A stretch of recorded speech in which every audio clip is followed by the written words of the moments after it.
Today, I am going to be talking about a topic that really is not covered in any depth in the single sufficient virtue, but I feel is very pertinent to the book. And this is about insight meditation or vipassana meditation. I am getting some of these quotes here from the book by Traleg Rinpoche, The Practice of Lojong. So I am going to start out here with this quote of his. Unless we cultivate the really penetrating wisdom that comes from insight meditation, we will never manage to transcend our worldly preoccupation and realize the full potential of our being. And there are 5 slogans in the Lojong teachings that are about absolute bodhicitta, which is the natural state of our mind. This is absolute bodhicitta, not relative bodhicitta. Relative bodhicitta is related to developing compassion for all sentient beings. So from the standpoint of the Lojong teachings, the slogans that I am going to give are the 2nd through the 6th slogans in the book. So they are considered essential. That's why they're at the beginning of the book. The reason why they are essential is the other slogans have to do with relative reality and relative appearances. And we need to have an understanding of the relative from the perspective of the ultimate. The first slogan is, and this is slogan number 2 in terms of the 7 points of mind training, regard all phenomena as dreams. So absolute bodhicitta is an expression of emptiness. In the single sufficient virtue, Rinpoche talked about Dharmakaya, that the Dharmakaya is an expression of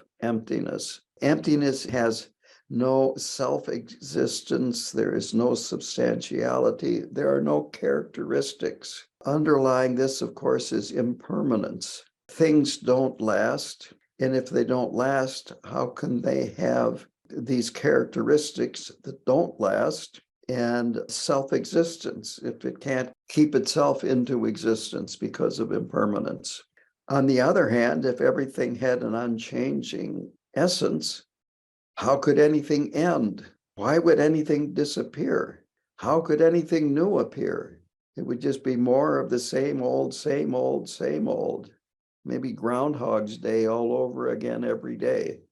But things are impermanent. Things come and things go. Things appear and disappear. Phenomena don't bring themselves into existence. They come into existence due to causes and conditions. And we describe appearances based on characteristics. And what are characteristics? Like tall, short, male, female. These are all comparative words, night and day. Colors are on a spectrum and so forth. It's all comparison-based. And I have talked about, in other places, concepts. They are like words in a dictionary. The dictionary gives you a good, precise meaning of every word in it, but every word in it is based on other words in the dictionary. So concepts, appearances, characteristics, and so forth are like that. There is nothing that stands apart and is totally independent of other characteristics, objects, phenomena, and so forth. In terms of substantiality, emptiness, when the Buddha gave his sutra on prajnaparamita, he talked about things having no essence. And the scholars and great yogis that have followed in the Buddha's footsteps have all come to the conclusion that you can divide matter into smaller and smaller and smaller parts and smaller parts and smaller parts, and you end up with nothing. Modern science has come to the same conclusion that, well, everything looks solid. It's really mostly space, and what's left is energy. What this means is things appear in relative reality, but this is not the way they are. On the other hand, nihilism would say that it's all a dream, it doesn't matter, and so on and so forth. Whereas this slogan is that phenomena are like a dream or as a dream, but not a dream. Again, this is my own example, but I think this demonstrates this pretty clearly. In the world of relative reality, which is like a dream, if we would take our dream-like body and go out on I-94, which is a dream-like highway, a dream-like car would come by and hit our dream-like body, and we would have a dream-like accident and experience a lot of dream-like pain and might even have a dream-like death. And I don't think we want to do that. The idea is to have this perspective of the ultimate, but realize also in the relative, things operate a certain way, and to be mindful of that. But to go on, we can separate mind and matter conceptually, but even that is dualistic and comes from a relative point of view. Actually, mind and matter are beyond conception.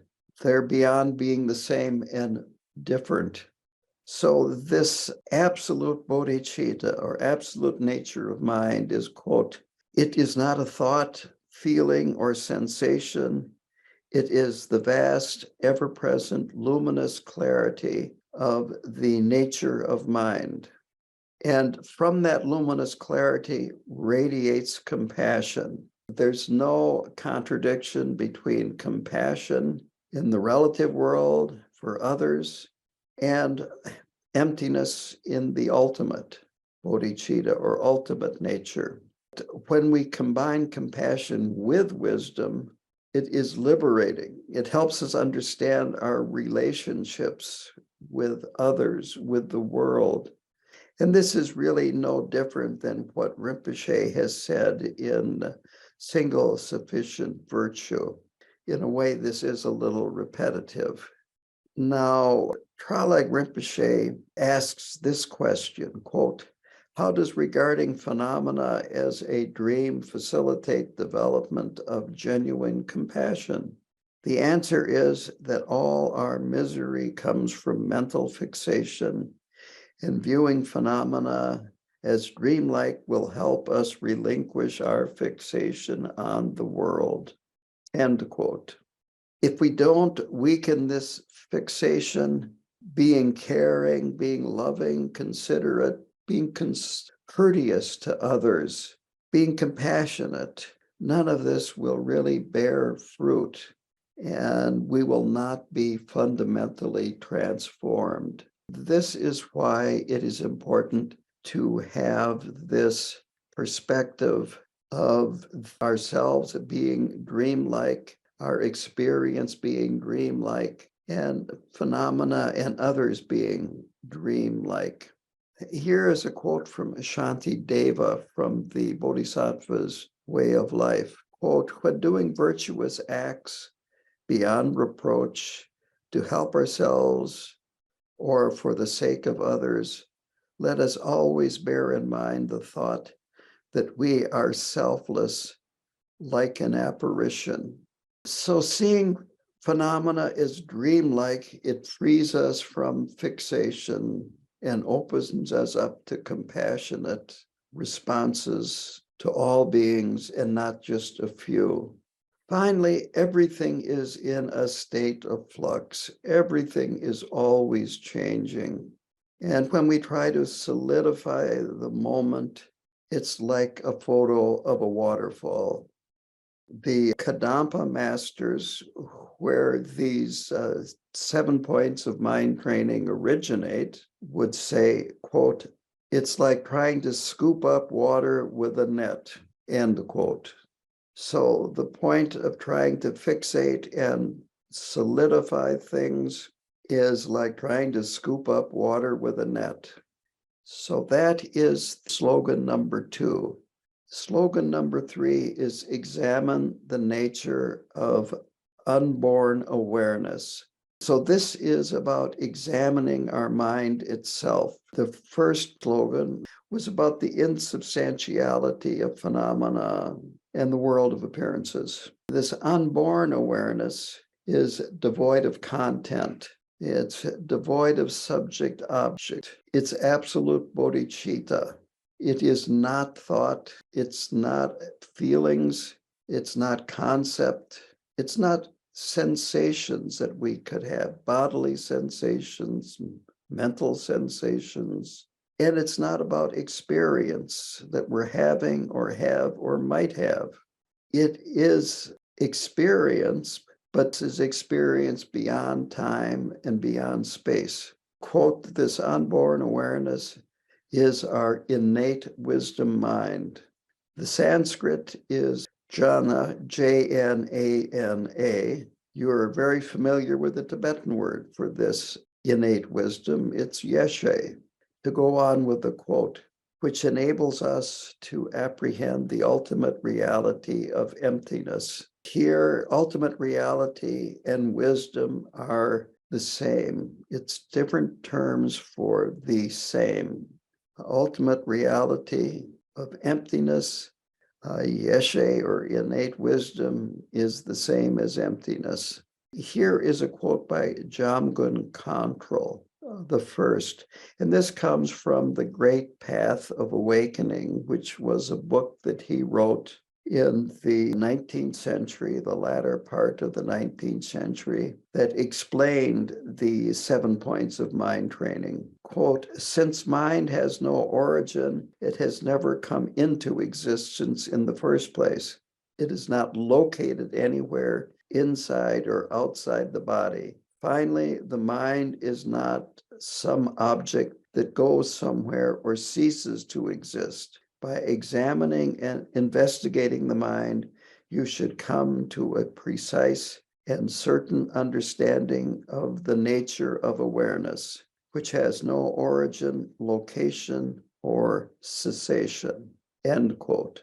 The point being is that now we are encouraged to investigate this unborn awareness, to look for ourselves.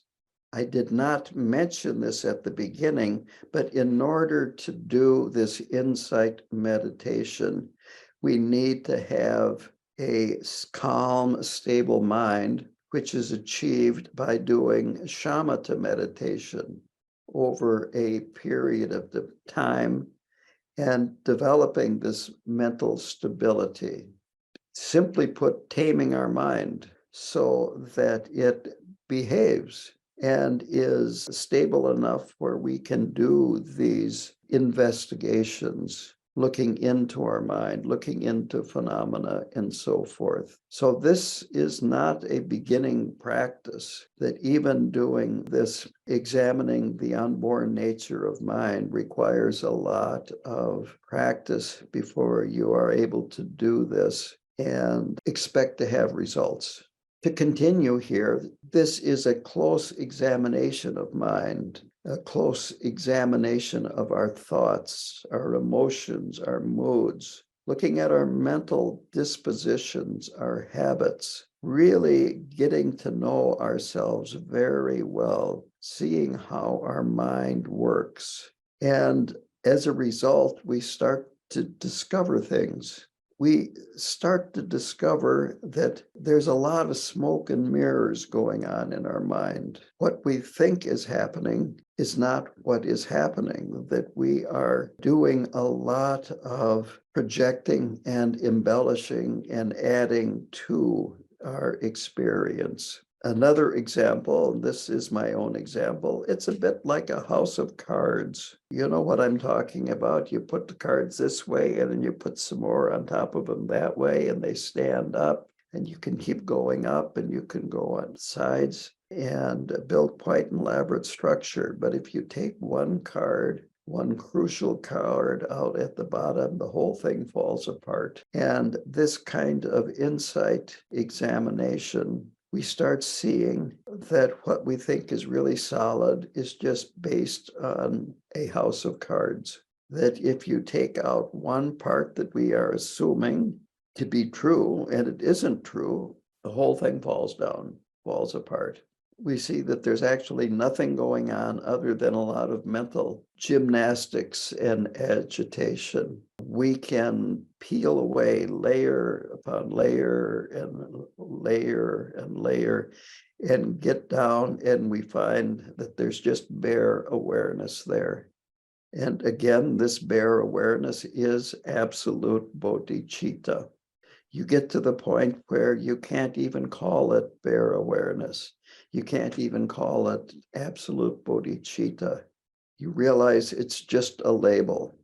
On the other hand, having it, experiencing it, even a glimpse, it means that we can't lose it, that it's always there. Even when we get sidetracked by emotions, when we engage in non-virtue, when we behave in such a way that we have something that we need to confess, it is still there. And since we are on the path, it is common to engage in non-virtue. It doesn't mean that you are a horrible person and worse than the worst because you get out of line from time to time. Actually, what is probably happening is you're more aware of when you do get out of line and step over the line and need to do some purification practice. The more inward we look, the more we see. Another way of putting it is when you do this, you start seeing more and more behavior that you regret. That's actually a good sign. It doesn't mean you're getting worse. It means you're getting more aware. When we understand that we have this ultimate nature, this gives us a feeling of dignity. And we realize that we're actually closer than we thought to the goal. And finally, that we have a great potential inside of us, an untapped potential that is just waiting there. The next slogan is, even the remedy is free to self-liberate. What this means is the remedy of insight meditation or Vipassana meditation, we need to self-liberate it. And the reason is that this type of meditation is still conceptual. Once you have done the analysis and come to a conclusion, then, at least for the moment, you discard it. It's a bit like a knife cannot cut itself. No matter how sharp it is, a knife cannot cut itself. So once you have done this intellectual analysis and have come to some type of a conclusion, then let go of it and practice shamatha meditation for a while, tranquility meditation. Just let the mind calm down and settle. Quote, when we look at the presence of the remedy itself, these thoughts about absence of true existence, there is nothing for the mind to refer to, and they subside naturally on their own. This is a quote by Jamgon Khantrul, the first. Just look at the thoughts and understand even the thoughts have no true existence. There's nothing for the mind to refer to, and let them subside. Now, the next slogan is rest in the natural state, the basis of all. Here we continue to do shamatha meditation. There are two different meanings of basis of all. The first is the basic consciousness, sometimes referred to as the eighth consciousness or the storehouse consciousness. And this is where all of our delusory experiences are kept, where our karma is kept, where our habitual patterns reside, our memories. This is not the basis of all that we rest in. This is our deluded consciousness. The consciousness that we rest in is the wisdom consciousness. And this is the actual ground of both our delusory consciousness and our non-delusory consciousness. It has our delusory experiences and our non-delusory experiences there. Here is a quote from Milarepa. I understood that in general, all things related to samsara and nirvana are interdependent. Furthermore, I perceived that the source of consciousness is neutral. Samsara is the result of wrong point of view. Nirvana is realized through perfect awareness. I perceived that the essence of both lay in the empty and luminous awareness. So we rest in that consciousness, that empty and luminous awareness. And the next book that we are going to be studying, Ordinary Consciousness and Buddha Awakening, will go into this in more detail. So I am encouraging you to attend the next book that we will be doing after we finish the single sufficient virtue. To continue here, the way to rest in the natural state is to maintain a sense of bare awareness. Non-referential awareness would be another way of putting it. Without thinking, without forcing the mind to concentrate, letting the mind be maintaining the awareness without effort. Again, this requires a very strong basis in shamatha meditation practice. This really completes what would be necessary for single sufficient virtue. And again, I brought this up because it seemed Rinpoche did not talk as much about this as some of the questions I was asked in previous classes about this book. The point is that we have to go one step at a time. Even though there is one single sufficient virtue, in order to realize that, we have to do a lot of preparation. I'm going to go through the last slogan here just because it really is related to this ultimate bodhicitta, and it should be covered. And this last slogan is, in post-meditation, be a child of illusion. So when we're on the spiritual path, we need to maintain this perspective of the insubstantial nature of appearances. Again, remember my Highway 94 example. We have to maintain this perspective of insubstantiality, at the same time realize that in relative reality, things work on the basis of causes and conditions. And we want to avoid the causes that lead to unfortunate conditions. We want to avoid seeing people and objects as unique and separate. People and objects and experiences arise due to interdependence and interconnection.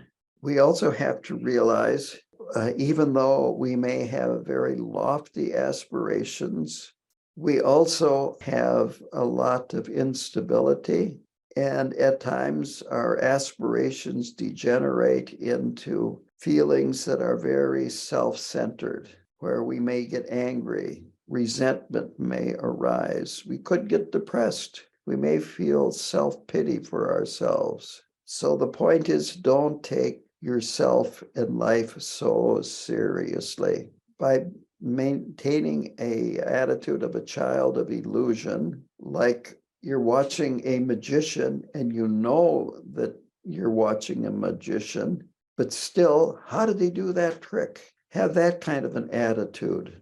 This really helps us getting, you might say, fixated and sucked into the solidity of appearances and the solidity of our emotions. We can let them come and we can let them go without getting, you might say, bent out of shape by them. So lighten up, maintain a balance between concern for others and our own involvement with everyday life. According to Traleg Rinpoche, illusion means, quote, that we normally misperceive issues by making them too real, end quote. Don't make things too real. Relinquish these habitual fixations. Keep paying attention to what's going on. It's not like you're ignoring what's going on. Again, lighten up. In post-meditation, we're trying to learn to think in different ways, to see things freshly. We're not trying to stop thoughts. And finally, Traleg Rinpoche brings up the example, and this is used a lot, the idea that the earth is a container and the contents are sentient beings. Needless to say, the contents are constantly interacting with each other, constantly impacting each other. You can't get away from the other sentient beings in the container. We are all in this together. The question is, if someone wanted to do this Vipassana practice, how would they structure this? How would they put it into their daily lives? To begin with, where I'm going to pick up in the book next week, we'll go into this a little bit. To answer your question right now, it is extremely important that you would start out with going for refuge, generating bodhicitta, like the first 4 lines in Chenrezig. That prayer would be simple enough to do. And then do shamatha meditation to help calm your mind down. And I know one teacher said, you only have to do shamatha meditation long enough till your mind calms down. Well, for some people, that might be until next year, but you don't have to wait that long. Again, being aware of how agitated your mind is or how non-agitated it is, the calmer and more stable your mind is, the more effective your Vipassana meditation will be. So again, this is not for beginners, but then what you want to do is pick a particular topic, like my thoughts. Let me watch my thoughts. What's going on here? Where are they coming from? Are they coming from inside, outside? And all kinds of questions. In fact, before you really started meditating, you probably weren't even much aware of the thoughts. Then you started meditating, it was like, oh, I can't meditate. My mind is full of all these thoughts. So start doing more observation and examination and thinking about it. And then when you're done with that, this tends to agitate the mind, doing a little more shamatha meditation, and then dedicate the merit. So the question is, if we're really living in relative reality, why would we have compassion for others? And quite honestly, there's no reason, because it's all about me and my experience and my happiness and me avoiding suffering. But when you come and look at it from an ultimate point of view, which is from wisdom and realizing that all of this is like a dream or like an illusion. We're getting fixated on an illusion, and that ultimately we are not separate from others, that we are interconnected, and our happiness and the happiness of others is very closely related. That is where this bigger perspective can really help. When you have that bigger perspective, you realize that emptiness and compassion are inseparable. You might say they are 2 different sides of the same coin. The question is, can you explain a little bit more about seeing life like a dream or through the eyes of a child? I think I talked about this last time, the example being a young child in an elaborate Tibetan monastery that is full of all these bright colors and paintings and elaborate statues and so forth. And the child can't identify any of this. They can't put names on it or labels on it, but they're totally fascinated and looking around. So the idea is, at least for brief periods of time, having this view free of fixation, free of having to say it's this, it's that, it's not that, this is right, that's wrong, and so forth. Just kind of be open to it. This gives you a better perspective about how you're not separate from it. Another example that I think is very helpful for Westerners is you are driving and it's rush hour and you're in a traffic jam. And the relative perspective is I'm caught in a traffic jam. The ultimate perspective is I'm part of this traffic jam. I am this traffic jam. The question is, how is the best way to do the Shine and Lojong or Vipassana meditation? Would it be better to be doing Nundro and then being on this direct path? My answer is to follow the instructions of your teacher and see what your teacher says. Khenpo Karta Rinpoche encouraged people to be doing Nundro. Now, next week, when we go back to the book, I'm going to be going over a whole long list of practices that he recommends his students do. This is one thing about Tibetan Buddhism. You can never say, I don't have anything to do, because there is just almost a limitless number of different practices from the foundation level to the Mahayana level to the Vajrayana and then the Mahamudra. And they're not necessarily totally distinct, and on and on and on. So it's good to follow your guru's instructions, but practicing is always good. So I will end with that. There's a saying about when is the best time to trim a tree, and the best time is when the saw is sharp. So the best time to practice is right now, or when you have a little bit of time to do it.